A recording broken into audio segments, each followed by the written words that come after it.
We had a bit of a pullback in commodity prices such as copper this week. So the question that begs is the rally here for these commodity prices over?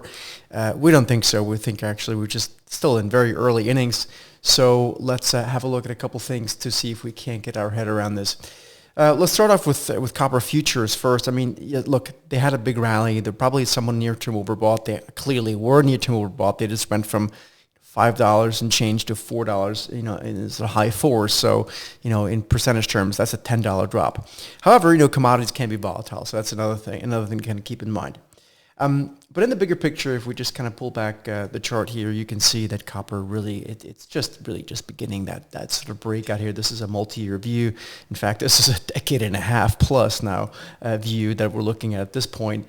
And, you can clearly see that if this breakout is to be real, then it's really just beginning. And quite frankly, seeing sort of, the copper prices here at least double over the course of, a year or two is entirely within the cards from a structural, fundamental, and also from a technical perspective. Our proprietary algorithm that measures trends, it's called the Market Rover.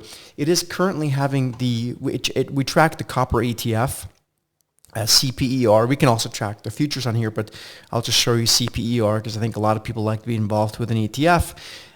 You can see it went from a bearish trend in February to a neutral trend for a few days, which kind of said, be careful, maybe a trend change ahead.